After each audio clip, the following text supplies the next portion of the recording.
Welcome to Hypnosis Health Info. I'm Roger Moore.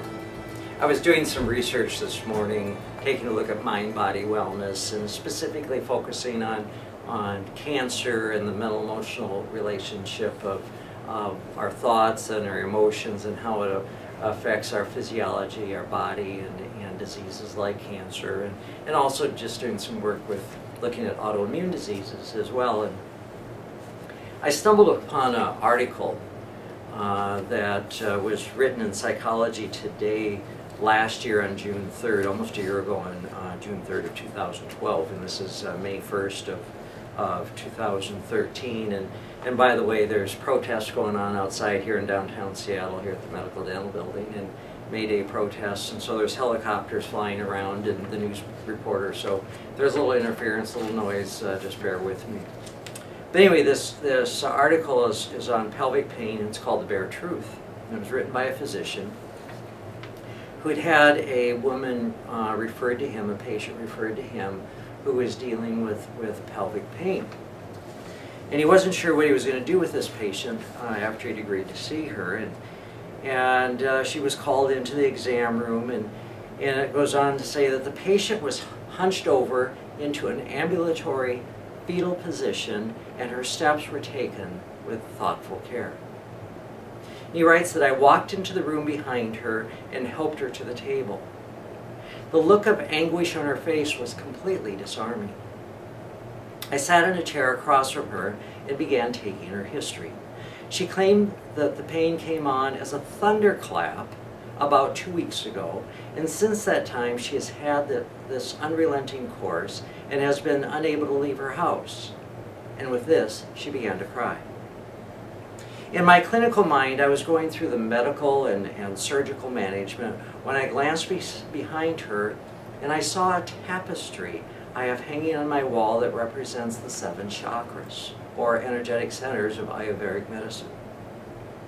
The first, or root chakra, being the pelvis and sacrum, represents connection to family and relationships. Looking at this, I was struck by the fact that she was describing a pain or a blockage in this first chakra, so I asked her a question. Have you had any issues in the last few weeks with regards to relationships or family? Her crying immediately ceased and she looked up. She very sharply she stated, "Well, 2 weeks ago, my husband told me he was having an affair." "Well," I said, "it's easy to understand when we have stress that we might get migraines. You were hurt by an intimate relationship, so maybe this is simply a migraine in your pelvis." Now, doctors like this that step outside of their normal training and take a look at the mind-body connection, I absolutely love them to death, and I'm grateful that we're seeing more and more physicians taking this stance. And here in the Medical Dental Building in downtown Seattle, where my office is, I run into a number of these physicians and get referrals from them of their patients. But anyway, he goes on to say that she then finished the story. "When he told me about the affair, I began sobbing. Immediately I remembered when I was 18 and was raped by 2 men who had then tried to drown me. I was caught staring in amazement and what we had both just discovered. This traumatic event from 20 years earlier had been repressed, and her husband's infidelity had pulled off the scab, and the wound was as raw as ever. We talked for some time about her past and present issues, and I referred her that same day to a psychologist. When she returned to see me in 2 weeks, her pain was significantly improved, and she was working on dealing with the issues of her life." Then he writes, "I almost operated on her, and what I discovered that day was the mind holds so much power over pleasure and pain." Again, he says, the mind holds so much power over pleasure and pain. As a physician, I now try to dig a bit deeper into the patient's medical history with pelvic pain.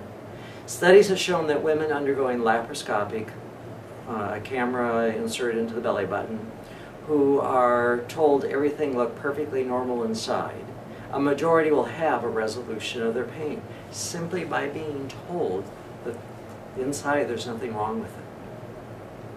Wouldn't it be nice if we get to this without having to look inside the body?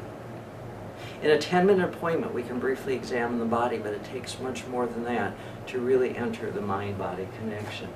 Well, you know, folks, that's what I do here in my Seattle hypnosis office, my Bainbridge Island hypnosis office, is I teach people how to become mindful, to be present and conscious in their body, to take charge of their thoughts, their emotions, and then to be able to work with their body, and how to dial back pain or disconnect pain, how to boost their immune system, how to recover from disease and illness, how to minimize, if not eliminate, the symptoms of injury, of pain, of disease and illness, so that they can go on and live their life. No, they may not be free of an autoimmune disease or, in quote, healed of an autoimmune disease, but it sure is wonderful when they no longer exhibit the symptoms of that autoimmune disease. Or with other issues, with physical pain, they still may have the injury.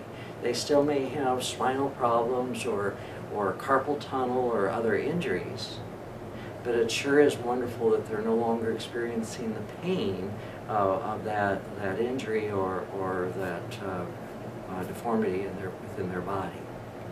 And the great thing is that they learn to pay attention to their body, so that, you know, as long as they're doing things that are safe and healthy for themselves, for their body, they can be relatively pain-free. But if somebody has an injury and then decides to, you know, lift a 50-pound bag of something, or to try to run a marathon, that it's something that's unhealthy for their body, then yeah, their body should give them a good swift kick of pain, tell them stop, don't do that. So pain does have a purpose. Don't get me wrong, pain has a purpose. Its purpose is to get your attention.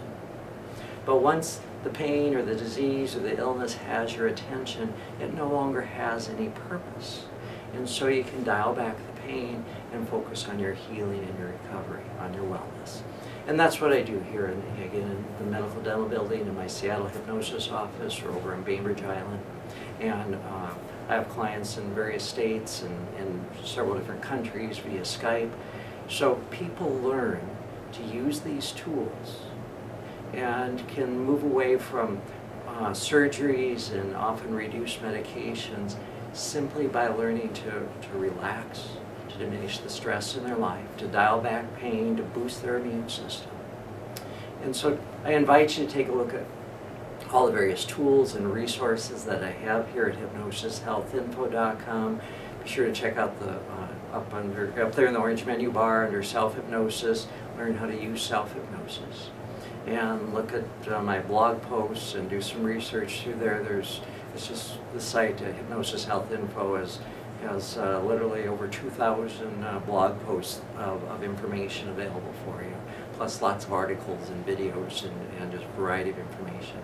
So if I can be a support to you, please give me a call at 206-903-1232 or send me an email, roger@hypnosishealthinfo.com, and let me know how to support you.